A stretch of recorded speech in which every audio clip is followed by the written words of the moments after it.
Birmingham. There's kind of a lull in the action. Some other coaches will be coming in. We've got 4 down. We've got 8 to go. And, of course, Cedric Thomas will join us at the very end talking Braves football. We're going to talk a little bit about Southern University. We quickly talked with Coach Graves. We're hoping to talk more, but obviously all the coaches are doing their obligations with the SWAC and across the way, so we could only get Coach Graves for a couple of minutes. But to talk more about it is my good friend Carlos Brown, to talk more about those Jaguars. Good morning, Sean. Hey, Coach Graves, I barely caught up with him here. He's gone. He's doing the song and dance. Yeah. But that tells you football season is here, and there's a lot in the hopper, and there's obviously a lot to talk about. Of course, Southern, the defending Western Division champs. What do you think about their chances if they go into 2025? It's that defense last year was just outstanding. I mean, and I shared with him the story. I was in the grocery store. They were down with 2 seconds left against Texas Southern. Next thing you know, it was in overtime. Next thing you know, they won it. Just like that. I come out of the grocery store. Southern wins the game. I'm like, the Jaguars defense found a way, and Southern found a way. Yeah, well, the defense is resilient. They're tough. They take on the attributes of Coach Miller, the defensive coordinator, and Coach Graves. So this defense bailed them out a lot, and I guess I can use the term bailed them out in a lot of games. You can think about, I was talking to Bethune-Cookman coach, 5 overtimes at A.W. Mumford Stadium. Yeah. Southern came through. Close games, they usually had the advantage from a mental standpoint, the toughness. Yeah. If it's close, they're going to find a way to win the football game. Did you think Southern's defense would have been as lights out as they were going into the season? They were, to answer the question, no. I thought the defense was better than I thought they would be. They were in the top third in a lot of the defensive categories, aggressive. But to answer your question, they were a little bit better than I thought they were going to be. So defensively, tough and physical. And 2025, same thing, Charles. They've got to bring it every game. Well, when you look at their quarterback position, it was Noah Bowden and then Woods. That seems to look a little bit different. Yeah, I had a fan tell me for the first time in 5 years they believe that the quarterback room is going to be very it's going to be a lot of competition there. Jalen Woods, he'll start off number 1. Whether he keeps it or not, it's going to be up to him in fall camp. And but he is a player that can make all the throws. He's kind of like a traditional drop back passer, but what he's working on now, the RPO aspect. So he's doing that.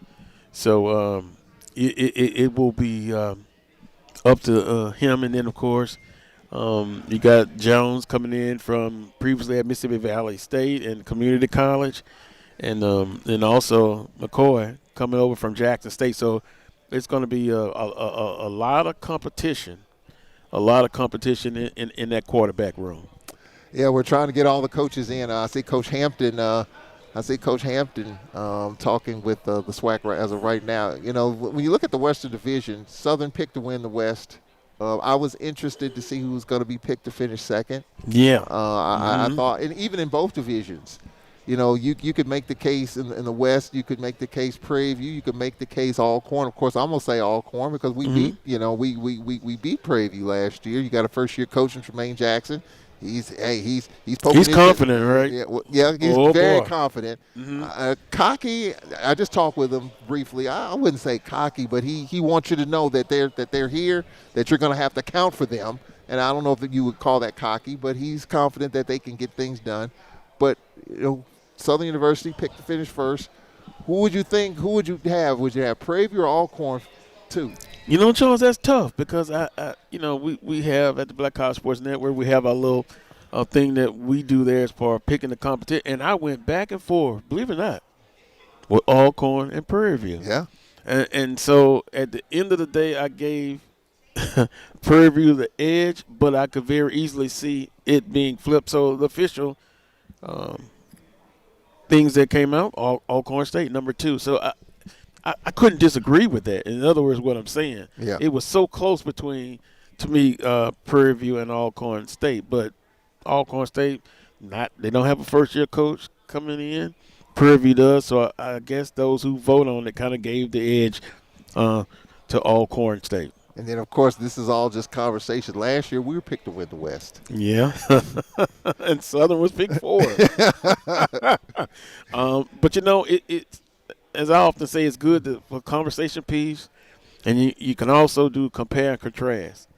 We've got the preseason predicted order finish, and then at the end of the season, you can go back and see how close those predictions was or how off they were. Well, when you look at the East, what do you see? I mean, Jackson State, you kind of knew that, but who's the second best team? Alabama State or Florida A&M? I actually gave the edge to, believe it or not, Alabama State. Now, some people say, well, wait a minute. Offensively, that's going to be the key for them. But defensively, their defense, if they're as good as the previous year, they're going to keep them in every ball game. And they'll give their team a chance to win. FAMU picked second because of what they've done lately. But, they had a little leak in the dam. To me, for FAMU. Yeah. And so I gave the edge to Alabama State. I would say Florida A&M, only because Alabama State's got to figure out about their quarterback situation. Now, Andrew Body did an interview recently, and he's rehabbing his shoulder. But he gave the way the interview went, it gave me the impression that it's still a work in progress with him. And so it's like he didn't say, I'm going to be ready to go week 1. He didn't say that. I think he's still working through that. So if he's not ready to go week 1, it may be a few weeks in. It's not the 4th-string quarterback from last year. Well, I'm just saying if he's not ready, then you've got to have a quarterback ready to go, and you cannot get off to a slow start. Last year they had a number of games in the state of Alabama down the stretch in which you could have said, well, they're playing close to home, that gives them the advantage. Well, that didn't necessarily happen. But they got to find a serviceable quarterback. The defense is championship level. There's no doubt about that. But you've got to be able to put points on the board. And I think it was a struggle at times with that, with what they had the 5th-string wide receiver playing quarterback who, hadn't played quarterback in college, did in high school. They did the best they could with it until they couldn't. And that's the thing. If they ever can get that side of the ball consistent, watch out. Yeah. Watch out. So, for Southern, they'll find out quickly. Week 3 in the Pete Richardson Classic. No, it's not a conference game, but it's important. All games matter. Yeah. All games matter. Yeah. Talk about Woods, the quarterback for Southern University. I mean, he kind of came out of that maze with Bowden and going with, hand the ball off. Don't, against Alcorn, don't be a hero. Hand the ball off. But now he's the guy. It appears. Is that a safe statement? Yes, I would agree with that. He's number 1 going into fall camp. Now, they expect a lot of competition, but me and I try to be objective, Charles. I try to be objective. To me, it's his job to lose. He can make all the throws. When he came out of high school, out of Marietta, Georgia, drop back passer, but he has some athleticism. If things don't work out, he can use his athleticism. He's quote unquote not a dual threat quarterback. And I know in this conference, dual threat quarterbacks, not just in this conference, across the college landscape, they are the type of quarterbacks that coaches are looking for. But he's kind of like a old throwback, traditional. Yeah. He can make all of the throws. The key is going to be the offensive line in front of him. They addressed that need. They went the JUCO route, and they went some FBS transfers. They still going to have to run the football. And, I always talk about being balanced. I think when you're balanced offensively, you just put yourselves in a good position to be successful. Well, we talked with John Grant a few moments ago. Open up North Carolina Central in the MEAC SWAC Challenge. How fun is that going to? How many folks from Southern you think from Baton Rouge will probably make their trip to Atlanta? 20,000, 15? I would say 10 to 15. Okay. About 15,000. and their opponent is tough. North Carolina Central, when you think of them, they're physical, and this game will set the tone. It will let you know coming into fall camp into that first game. They talked about competition is one of their themes, and having a physicality. Get back to those old days, like Alcorn with those tremendous offensive lines. So it's going to be a good test against North Carolina Central. They are physical. Yeah. That's gonna be a really good test, and really Southern schedules. You got Jackson, FAMU playing Alcorn in November. That's something that I don't think we have. That game worried me, Charles. I was on other shows, and I said they put up the position. If there's a game that you would like them to win, but it's going to be tough, from my past experience, SWAC championship, back-to-back Alcorn, that game worries me a lot. It's going to be – I don't care what the record is going into the game.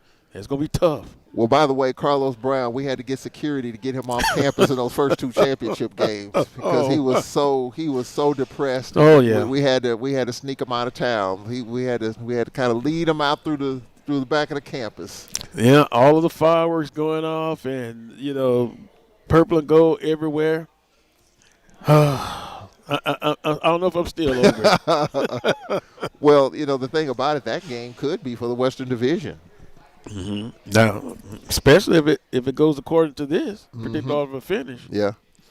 But I'm sure Prairie View will have something to say. Grambling State quietly, no one's really talking about them. Your alma mater, but Mickey Joseph disappeared on me. He was here, and then he's like a ghost. He's gone.